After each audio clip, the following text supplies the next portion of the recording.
At a youth baseball game in South Carolina, those are not fireworks. They are gunshots. Dozens of gunshots.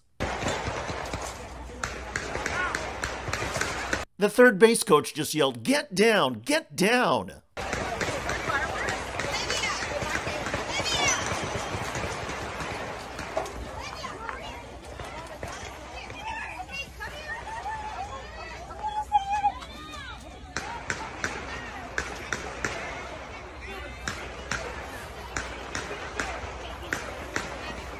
After 35 seconds and more than 50 shots, the gunfire finally stopped. According to North Charleston police, quote, witnesses indicated that multiple vehicles pulled into the parking lot where a physical altercation took place, followed by dozens of gunshots.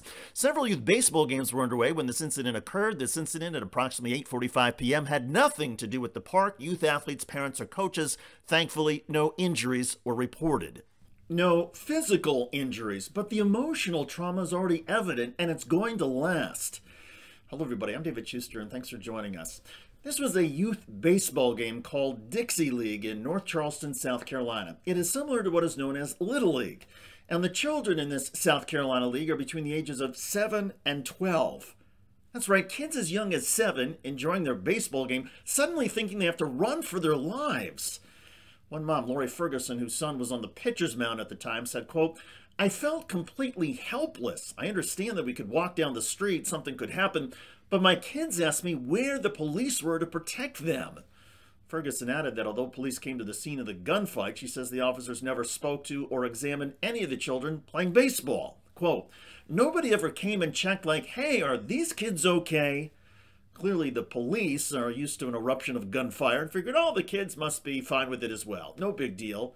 That's insane. How could we be so matter-of-fact about gunfire erupting at a public park or baseball field? And by the way, in the wake of this terrifying scene, nobody in the police department seems willing to talk about the core problem here of a community that has too many weapons. Instead, the day after the shooting, police met with city recreation staff to formulate a safety plan to, quote, ensure that our city's youth can feel safe when playing on our parks and playgrounds. Let's be clear. Mass shooting drills on playgrounds or in schools are not going to make our kids feel safer. Having fewer mass shootings and fewer guns in our communities is the only answer. As the founder of a group trying to stop gun violence told reporters, quote, this shooting in a children's baseball game in North Charleston, South Carolina isn't an anomaly. This is America's new normal, enabled by greedy gun lobbyists and lawmaker allies. And if they have their way, no one will be safe. She is right. We cannot and we must not tolerate a world where youth baseball players learn where foul territory is in one breath and are told in the next, here's where you run in case of gunfire. Our national pastime should be the welcoming spirit of baseball, not an acceptance of gun violence. What on earth have we become?